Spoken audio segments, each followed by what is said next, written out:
I said what I said, Dad. Either show him some respect, or get out of my house. That's what my daughter told me. In my own kitchen. Standing next to a man who couldn't change a tire, let alone run a family. She didn't say it quietly, either. She made sure the whole room heard. Thanksgiving. Turkey half carved. My grandkids frozen, forks mid-air. Like they were waiting to see if I'd explode. But I didn't. I didn't raise my voice. I didn't argue. I just stood up. Took one last look at the family photo on the fridge. And I walked out. Next day, I pulled my name off the joint savings. Cancelled my will. Closed the retirement fund. She never saw it coming. 3 months later, her husband packed a duffel bag and vanished in the middle of the night. Left her the mortgage, the debt, the empty house. And a baby on the way. She's been texting me every day since. I read every message. Never replied to one. She wanted silence. So I gave it to her. I've always been a simple man. Not simple like, can't figure out how to use a microwave. Simple like, I don't need much. I like my coffee black, my boots broken in, and my Sunday afternoons quiet. I worked 36 years at the same job, logistics for a regional supplier. Nothing flashy, just dependable work. I showed up on time.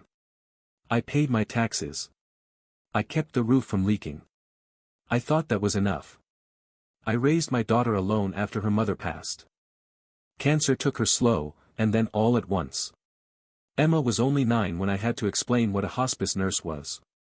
That kind of conversation puts wrinkles in a kid's soul. So I tried to make it easier. I packed school lunches. I learned to braid her hair, badly, but I tried. I sat through every choir recital and every awkward high school play. When she got her first real job, HR at a distribution center, I bought her a second-hand Toyota and left a post-it note on the dash. Proud of you. Always will be. She cried. I cried. That was us. Solid. Or so I thought. The first time she brought Travis around, I knew something was off. He showed up in a Tesla with tinted windows and no socks. Said something about crypto and leveraging social reach within the first 5 minutes. I offered him a beer. He asked if I had kombucha. Do I look like I have kombucha? I asked, half joking. He laughed. The kind of laugh you hear on a podcast. All teeth. No warmth. Emma nudged me with her elbow. Be nice, Dad. I was nice. I kept it polite. I asked about his job. He said he worked remotely in the digital space. Whatever that means. He never said much, really. Just buzzwords and gym selfies. But I smiled. I nodded. Because that's what you do when your daughter's in love. Still, little things kept piling up. He never offered to help clean up after dinner. Never thanked me when I paid for brunch. One time he used my tools, and left them scattered across the garage floor like they were disposable. I found my socket wrench rusting under a bag of potting soil. And when I said something, "Relax, old man," he chuckled. It's just stuff. Yeah, I said. Stuff I worked for. Emma pulled me aside later. He's just joking. Don't take it so seriously. I let it go. Then came the house. Emma and Travis wanted to buy one. Of course, the market was insane. They couldn't afford anything without help. So I offered what I had, the equity in my home. The home I paid off over 3 decades. No handouts, just a cosign, just to get them approved. They swore they'd take care of it. Swore it was temporary. We just need 6 months, Travis said. Then we'll refinance and take your name off. 6 months turned into a year. Then came the financial setback. Some crypto collapse. Some app that didn't scale. They missed payments. I covered them. Quietly. To protect my credit. To protect the house. To protect her. Emma stopped calling me Dad. Started calling me Tom. That stung. Like I was a guest in my own bloodline. And then. Thanksgiving. We had everyone over. Even Travis's parents, who acted like they were allergic to eye contact. I carved the turkey. Emma made the stuffing, too much rosemary, but I didn't say anything. We sat down to eat. And out of nowhere, Travis starts in. "You know, Tom," he said, swirling wine like it owed him rent, "it's kind of old-fashioned how you see the world. Might be time to update your firmware." I looked at him. Calmly. "Is that your way of calling me outdated?" He grinned. "Just saying, respect is a two-way street." I glanced at Emma. She didn't flinch. "Either you show respect to my husband," she said slowly, clearly, "or you get out of my house." My house. The one I co-signed for. The one I saved from foreclosure. The one my name was still on. I stared at her for a long time. Long enough for the green beans to go cold. Then I stood up. Walked to the door. Put my coat on. Didn't slam it. Didn't curse. Just walked. I slept in a motel that night. Cheap sheets, buzzing mini fridge, and a view of the dumpster. Didn't matter. I needed space. Time. I turned my phone off. Let the silence breathe. Next morning, I went to the bank. By lunch, my name was off the savings account. By 2 p.m. I'd closed the retirement fund and redirected it all into a private brokerage. Then I called a realtor. Find me something quiet. With a view. Somewhere nobody will find me unless I want them to. They did. 2 weeks later, I had keys to a lakefront cabin 3 states away. Nothing fancy. Just peace. And Wi-Fi. Because, of course, she was going to text. And I needed to see the messages. But not answer them. One night, about 6 weeks later, I got a call from an unknown number. I didn't pick up. Let it go to voicemail. Next morning, I played it. It was Emma. She was crying. "He left, Dad. Travis left. Took the car, the savings. I don't know what to do. Please, please call me." I stared at the phone. Coffee brewing in the background. Steam rising. The same mug I used every day, old, chipped, and honest. I didn't call back. Because some lessons don't come cheap. And respect. It's not owed. It's earned. I didn't move into the cabin right away. Spent a couple weeks living in a borrowed RV behind my buddy Dave's auto shop. "You sure about this?" he asked one night over cheap burgers. "Not yet," I said. "But I'm getting there." The cabin needed work. Rotten deck boards, sag screens, one bathroom that sounded like it was growling at you. But it was mine. No one rolling their eyes. No one talking over me. Just birds in the morning and the occasional raccoon with bad intentions. That silence. It grew on me. Like moss on a rock. But let's rewind. Let's go back to the months before the blow-up. Back when things were fraying and nobody wanted to admit it. It started small. Travis began parking in my spot. Not a big deal, right? Just a driveway. But it was always there, his Tesla, plugged in and smug. He'd park sideways sometimes, like he was allergic to straight lines. I mentioned it once. "Mind giving me room to pull in?" He didn't even look up from his phone. Just said, "You could always park on the street." Emma was nearby. She heard. Didn't say a word. The kitchen was another battlefield. I used to cook Sunday breakfast. Eggs, bacon, real pancakes. Not that oat milk, gluten-free crap. Emma used to love it growing up. But after Travis moved in, I got notes. "Hey, Dad," she said one morning, "Travis is plant-based now. Could you maybe not cook bacon in the house?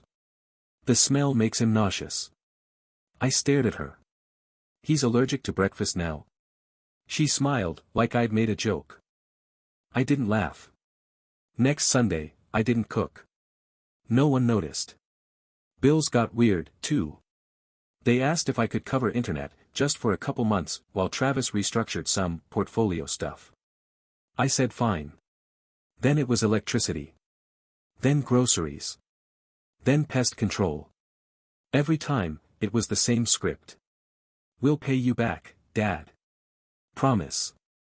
I stopped asking. One night, I opened the fridge. Empty, except for almond milk and something in a mason jar that looked like science class. I ordered a pizza. Travis took 2 slices. Didn't offer to pay. Didn't say thanks. Hey, I said, calm. You ever think of chipping in? He didn't even blink. Dude, he said, I thought you liked doing this stuff. It's kinda your thing, right?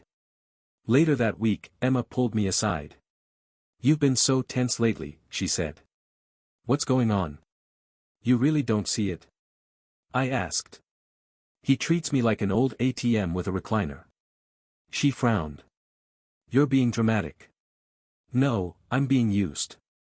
She folded her arms. You don't have to make everything a fight. It's not a fight, I said. It's a pattern. And it's getting worse.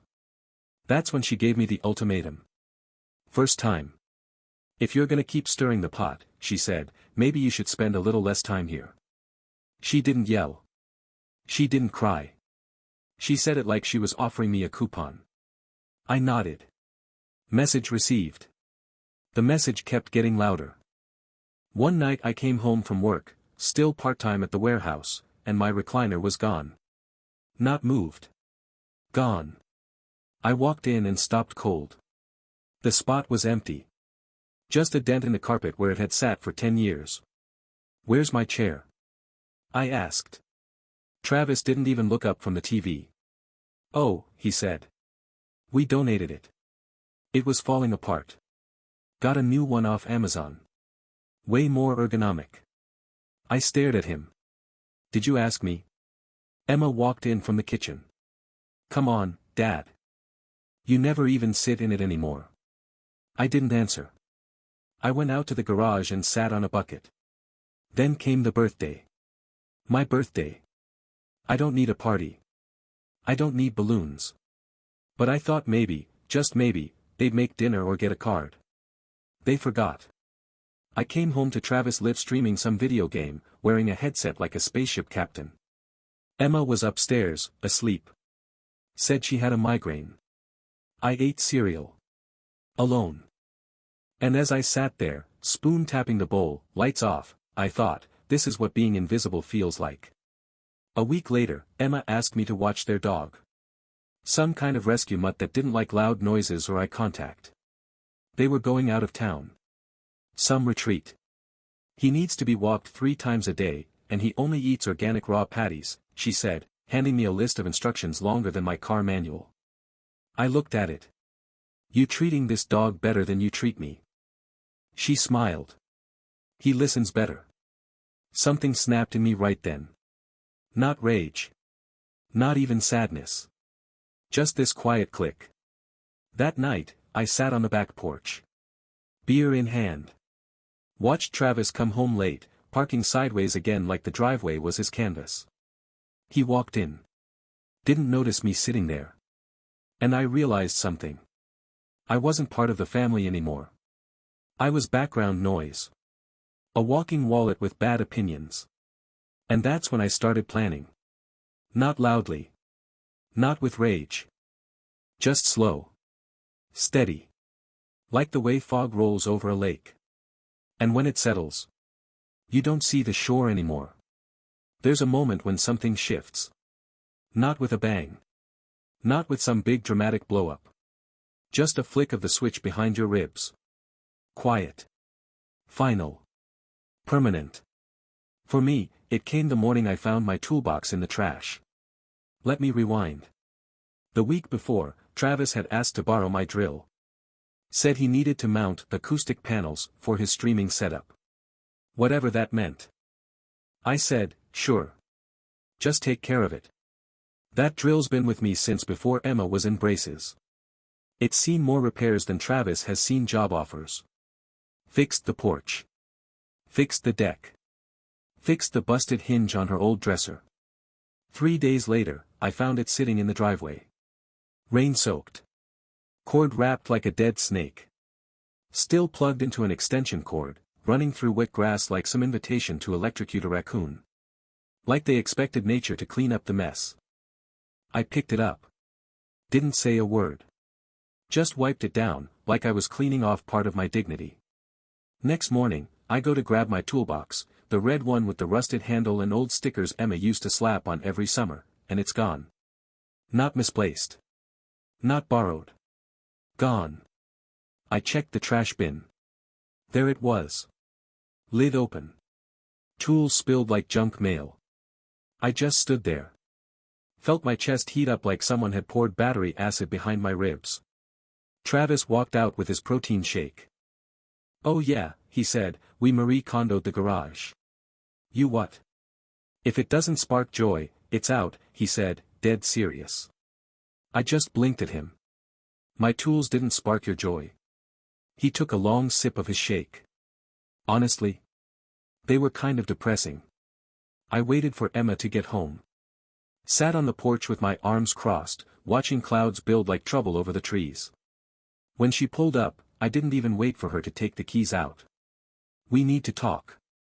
She sighed as she got out. "Dad, if this is about the garage." "It's about respect," I said, louder than I meant to. "You threw out 20 years of tools like they were moldy leftovers. It's just stuff." "That's not stuff. That's a lifetime. That's things I worked for. Things I built your childhood with." She folded her arms. "You don't have to make everything a fight." "Oh, I'm not fighting. Fighting means there's still something to win." That's when Travis strolled out. "Everything good out here?" I turned toward him, slow. "Go back inside." He raised his hands. "Okay, man, just asking." Emma stepped between us. "Enough," she shouted. "I can't keep doing this. I'm tired of being caught in the middle." I looked at her, really looked. She wasn't the kid who used to fall asleep in my lap watching cartoons anymore. She was a grown woman. Making grown decisions. Terrible ones. She took a breath. Then came the knife. "If you can't treat my husband with respect," she said, "then maybe you shouldn't be living here." That was the moment. Not anger. Not sadness. Just stillness. Like when a storm clears and you realize the roof's gone. I nodded.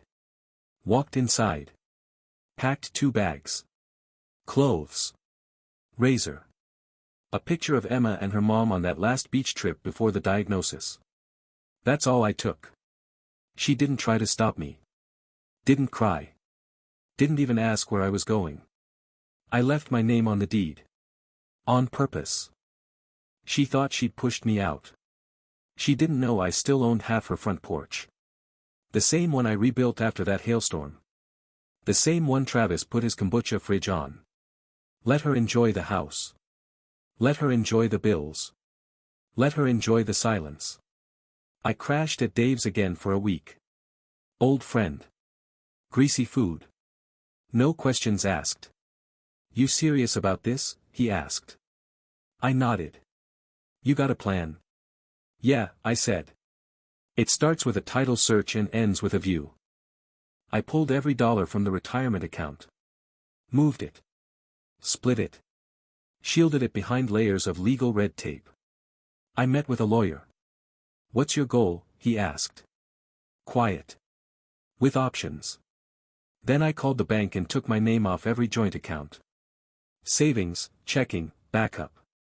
Gone. She'd see it when the overdraft alert hit her inbox. I bought a cabin 3 states up. Small. Drafty. Smelled like pine and regret. But it was mine. All mine. And it had solid Wi-Fi. Which is important, because that's when the text started. "Hey Dad, are you okay? Just checking in. Can we talk soon?" Then the guilt began to crumble. Cracks forming. Desperation leaking through. "We're behind on the mortgage. Can you help out just this once? We got a letter from the bank. Please." Then silence. 4 weeks. And then, the last one. He left. Travis left. Took the car. The money. "I'm pregnant." I read it. Set the phone down. Poured a cup of coffee into the same chipped mug I've used since 1998. Number 1 dad, barely legible anymore. Still makes me smile. Even now. Even here. Alone. Because I gave her what she wanted. Silence. The worst part about betrayal isn't the yelling. It's the quiet. The way people you die for look at you like you're in the way. Like you're an appliance they've been meaning to upgrade. About a month before I left, I caught them in the act. Not cheating. Worse. They were selling my stuff. It was a Saturday. I'd just gotten back from a supply run, big box store, aisle 6, needed a new air filter and some drywall tape for the laundry room ceiling that Travis accidentally punched through during a virtual boxing match. I pull into the driveway, and there it is. Yard sale. Not one of those friendly neighbor ones with lemonade and folding tables. No.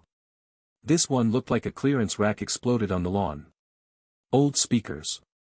Power tools. Extension cords. My grill. The one Emma gave me on Father's Day, 2008. The one with my initials scratched into the propane tray. Gone. On display. $20. I stood there, keys still in hand. Travis was behind a card table, sunglasses on, sipping iced coffee like he was running a farmer's market. He saw me. Grinned. Yo. Didn't expect you back so soon. What the hell is this? I asked. Emma came out from the garage. I told you we were decluttering. You didn't tell me you were selling my life. She rolled her eyes. Dad, don't make this dramatic. You're selling my grill. She looked at it. You never use it. Because someone unplugged the igniter and couldn't remember how to fix it. Travis chuckled. I didn't. Where's the rest of it? I asked. Emma crossed her arms. Look, if you're gonna get territorial about this junk. Junk? My voice cracked a little. That's my junk. That's 30 years of sweat. That's my workshop. My weekend projects. You're selling them like they're scraps from some garage you barely remember. It's just stuff, she said. You're being. Don't say dramatic. She stayed quiet. I walked over to the table. Picked up an old tin, dented, dusty, full of screws and bolts I'd saved from random jobs. Travis leaned in. Dude, that thing's like $5. I stared at him. Then dropped it in the trash. Later that night, I went back to the garage. The workbench was stripped bare. The pegboard where I kept my socket wrenches looked like a skeleton. Even the stool was gone. But taped to the wall was a sticky note. In Emma's handwriting. We'll split the profit with you, $140. Let us know. That night, I sat in the truck. Didn't go anywhere. Just sat. The dome light above me buzzed. I could hear them laughing inside. TV on. Ice in glasses. A life I no longer belonged to. That was the night the switch flipped. Not sadness. Not shame. Just something cold. Final. I whispered to no one. Enough.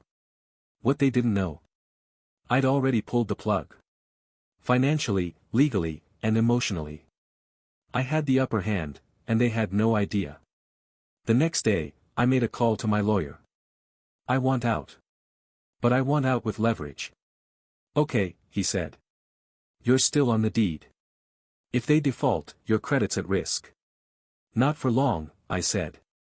Start the paperwork. Let's see how deep this rabbit hole goes. Then I visited the county records office. Found something interesting. The mortgage? It had been quietly refinanced. 2 months ago. Behind my back. My name wasn't even on the paperwork anymore. They forged the release. Typed in a fake signature. I held the document in my hands. Right there. Black ink. My name, crooked, fake, not mine. I felt my chest go tight. This wasn't carelessness. This was theft. I confronted her that night. Held the papers in my hand. Emma. What the hell is this? She looked at it. Blinked. Didn't speak. Travis came in behind her. Oh, he said, you saw that? You forged my signature. He shrugged. We thought you didn't want to be involved anymore. Emma wouldn't meet my eyes. I trusted you, I said. I gave you everything. My name. My history. My home. You said you were done, she whispered. I said I wanted respect. Not exile. She said nothing. You broke the law, I said. Now Travis stepped in. Look, man, don't be dramatic. What's done is done. You've got your little cabin or whatever. Just let us live. Let us live. Like I was the one who broke in. Like I was the intruder. That night, I stared at the ceiling fan in the guest room, the room they'd moved me to when Travis's studio took over mine. I didn't cry. I didn't rage. I just planned. No more soft warnings. No more waiting. They wanted silence. I'd give them something louder. Revenge doesn't start with rage. It starts with silence. And paperwork. The next morning, I drove to the county courthouse with a folder full of proof. The forged signature. The false refinancing. My original deed. The clerk raised an eyebrow. This your signature? No, ma'am. You're pressing charges. Not yet, I said. But I'm giving them time to blink. I hired a real estate lawyer. Guy named Callahan. Wore boots with his suit and never smiled. They forged your release, he said, flipping through the documents. That's felony fraud. I nodded. I can get the house frozen by the end of the week. Good, I said. I want them panicking. He grunted. You're not here for justice, are you? No, I said. I'm here for clarity. Next step, the credit traps. Since they forged me off the house, they assumed I was out of the picture. Big mistake. I ran a credit check, not mine, theirs. Emma's and Travis's. Guess what? He'd been stacking debt under his LLC. Fake business. Real credit cards. Maxed out across 5 banks. And the mortgage? Delinquent. 3 months behind. The house wasn't just slipping, it was drowning. I found something else. Travis had taken out a HELOC, home equity line of credit, in Emma's name. Another signature forged. He was using her to bankroll his pipe dreams. Streaming setups. Crypto investments. Affiliate scams. Emma didn't know. Not yet. But she would. I didn't call her. Didn't warn her. Instead, I sent a certified letter, old school. Inside, a copy of the forged mortgage release, the HELOC documents, and a single sentence. You'll want a lawyer. No return address. Let the panic start there. Back at the cabin, I prepped for the next stage. Cleaned out my email. Changed every password. Froze my credit. Moved the rest of my retirement into an untouchable trust. I even called the power company and had the utilities at their house flagged for dispute. Told them there'd been fraudulent activity. They opened an investigation. Delayed the bills. 2 weeks later, they lost power. Travis tried to call. 4 times in one afternoon. I let it ring. Then sent a text. Don't ever use my number again. Now Emma was texting. Dad, I didn't know. He lied to me too. Please help. I don't know what to do. She was unraveling. And part of me wanted to answer. But the part of me that slept in the truck. The part that watched my tools sold on the lawn. The part that read her sticky note taped to the empty wall. That part stayed silent. Then came the knock. Late one evening. Cabin was dark except for the glow of the TV. I opened the door. Emma. Puffy eyes. Hoodie. Shaking hands. You didn't tell me, she said. You didn't ask. He drained my account. The whole thing's in his name. I waited. I have nowhere to go. Still I waited. She looked past me, at the calm lake, the quiet. This place is beautiful. It is. I'm sorry, she said. You're late. Tears welled up. Dad. Why are you really here? She hesitated. I need your help. No, I said. You don't understand. I do. I understand exactly. You chose him. You backed him. You kicked me out for him. And now that he's gone, I'm your safety net. Silence. You forged my name, Emma. Her breath caught. I didn't know he. But you let it happen. She didn't leave. She sat on the porch in the dark. I brought her a blanket, didn't say a word. Let the silence sit between us like a third person. Somewhere in the woods, an owl called out. Finally, she stood up. I guess I'll figure it out. You will, I said. She walked down the steps. Turned back. Are you going to ruin him? I didn't answer. Didn't have to. She saw it in my face. That night, I opened my laptop.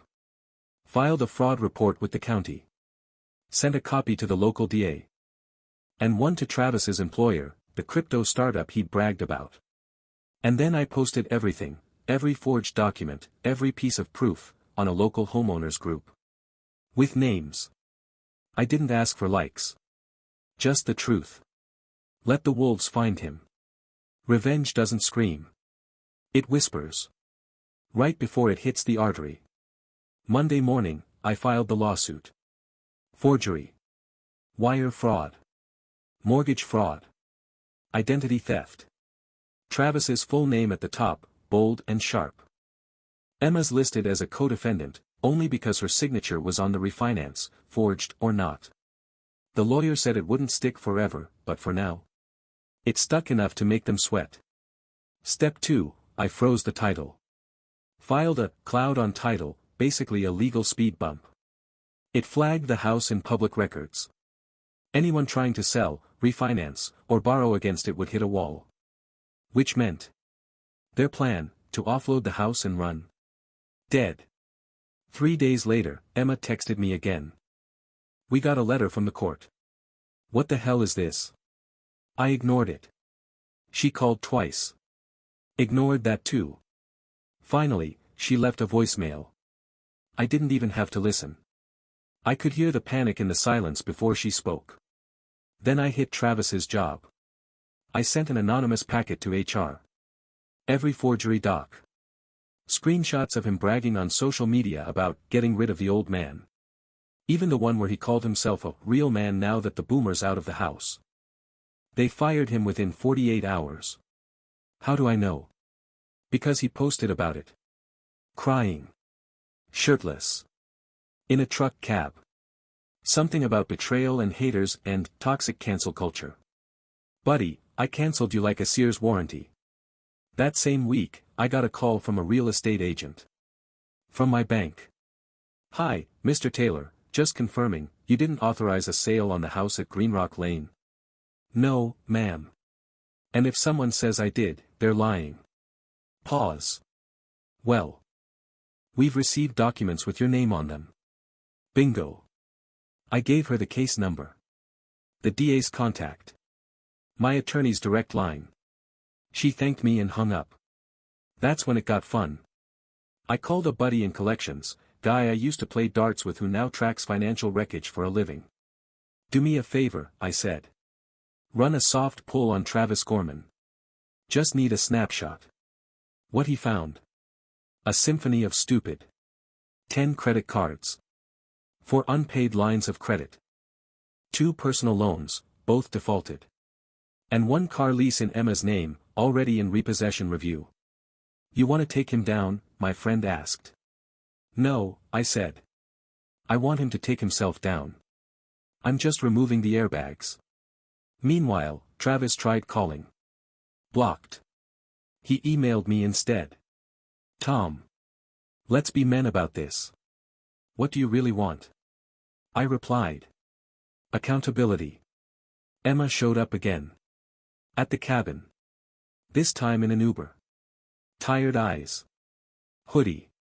Pale face. I'm losing everything, she said. You already lost it, I replied. You just didn't feel it until now. She sat on the porch again. Didn't speak for a long time. Finally. I didn't know he forged that stuff. You didn't ask either. She swallowed hard. I was trying to hold my family together. You were holding on to a con artist with both hands. Please, she whispered. I need help. You need consequences.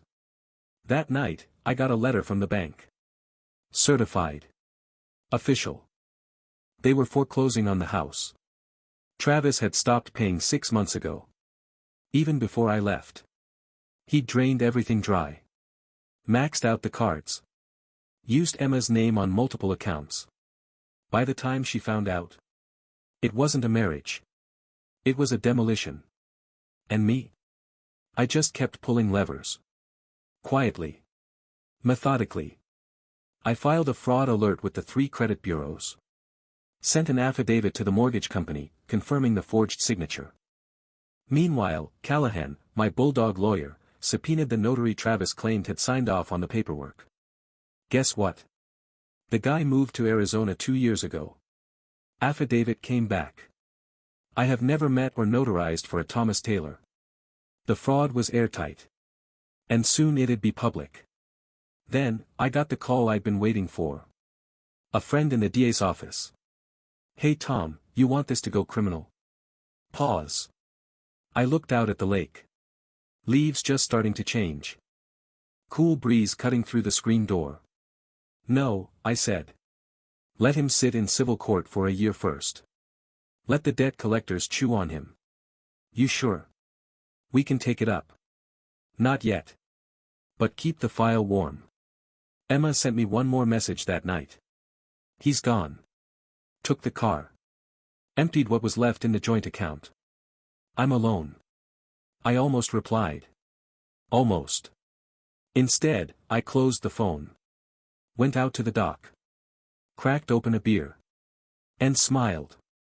Because the thing about people like Travis? They always think they're too slick to fall. Until the floor disappears. You want to make someone panic? Don't scream. Don't throw a punch. Just smile when everything they built starts falling apart. That's how you get them to sweat. The revenge didn't start with sirens. It started with a letter. Emma got it first. Certified mail. Thick envelope. County seal. Notice of civil suit, title fraud, forgery, and identity theft. She opened it at the kitchen table. I know because I paid extra to have it delivered while she was home. I even knew what kind of tea she was drinking. Chamomile. Her go-to for stress. Fitting. Inside. A cease and desist. A motion to freeze the house title. And a copy of the forged mortgage release with my signature, clean, perfect, and absolutely not mine. She called. I let it ring. She texted. Dad. What is this? Are you serious? Serious? More serious than a heart attack in a Walmart parking lot. She wanted silence. She got it. Next day, Travis got served at a Panera. I paid extra for that. Wanted it public. The guy walked in while Travis was halfway through a smoothie and a turkey bacon flatbread. Dropped the envelope like it was radioactive. You've been served. Witnesses say Travis started laughing. Laughed all the way until he read the first 3 pages. Then he went quiet. Quiet enough for a teenager at the next table to take a picture and upload it with the caption. Crypto bro gets clapped mid-lunch. They tried to lawyer up. But you can't pay a lawyer with exposure, vibes, and a vision board. The house? 3 months delinquent. The joint account? Overdrawn. The savings Emma thought she had. Drained by Travis weeks earlier to pay off a fake coaching course for his brand. They managed to find someone. A guy with a Gmail address and a printed business card. He filed a motion to dismiss my suit. Callahan crushed it in 11 minutes. Didn't even take off his jacket. By Thursday, I called in the second favor. My buddy Jeff, retired contractor turned inspector, walked through the house on a quiet afternoon. Didn't announce himself. Just knocked, smiled, and stepped inside. Filed a full code violation report with the city the same day. Turns out Travis had done some DIY renovations with the confidence of a man who's watched too much HGTV and owns zero tools. Tore out a load-bearing wall. Rewired 2 outlets using speaker wire. Even installed a hot tub on the back deck without checking the weight load. The report was brutal. 2 days later, a red tag went up. Unsafe structure, do not occupy. They had 30 days to bring it to code. Or leave. Emma texted me again. You're trying to ruin my life. I replied. No. I'm trying to remove myself from the wreckage you created. Then came Travis. He emailed. You think this ends me? I've got options. Contacts. I'm not afraid of you. I replied with one line. Your credit score is 491. Your only contact is with debt collectors. And then came the worst of it. I was digging through some of the old mail that used to come to my address. Junk. Catalogs. One last notice from a credit card company. Except, the card wasn't in my name. It was in my late wife's. Travis had used her social. Her maiden name. And an old driver's license number pulled from a shared cloud backup Emma never secured. He'd opened a card in her name. Charged nearly $5,000.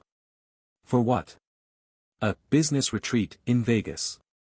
Receipts showed poker tables, overpriced hotel rooms, and a crypto seminar hosted by a 23-year-old wearing a fur coat. That was the final fuse. I filed a federal fraud report. Contacted the FTC. The IRS. The Social Security Office. Sent everything to the district attorney's office under a new complaint. Then I filed for full civil damages. Added a public hearing request. I wanted everything on the record. I wanted people to know. Emma called. This time I answered. Her voice was raw. I didn't know. I swear. I didn't know he did that. You didn't ask. I thought we were building a future. You were building a sandcastle with a thief. He's gone. He took the car. The last of the money. I'm alone. And whose name was on the house? Silence. I never meant to hurt you, she said. You didn't mean to. But you did. She sniffled. I still have that mug, she said. The one that says, #OneDad. I drink from it every morning. You should throw it out. Why? Because that man doesn't live here anymore. Click. Later that evening, I drove by the house. Didn't stop.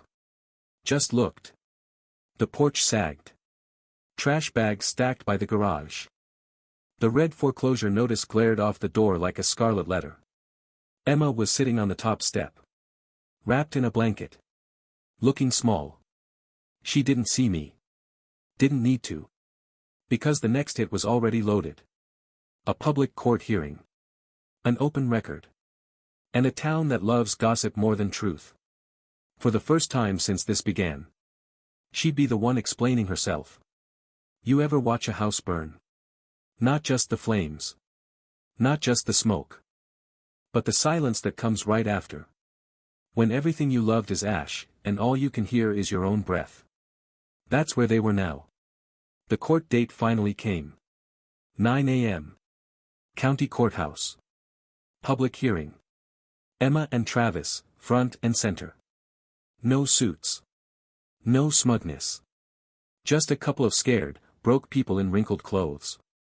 Emma wore that same tan coat her mom bought her 10 Christmases ago. I almost felt something.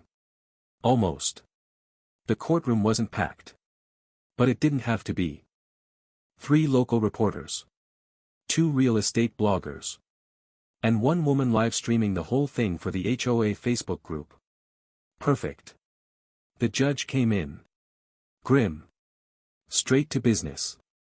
Callahan stood like he'd been waiting his whole life to bury a man like Travis. My client, Mr. Thomas Taylor, is the legal co-owner of the property in question. His signature was forged. His credit compromised. His retirement threatened. Emma looked down. Travis smirked. Until Callahan handed the judge Exhibit D. The forged release document. Side by side with my real signature. Judge raised an eyebrow. This looks cut and pasted. Callahan nodded. Because it was. Then came the financials. Callahan listed every credit card opened in my late wife's name. Every defaulted loan in Emma's name. Every bounced check from their joint account. This man, he said, pointing to Travis, built his empire on fraud.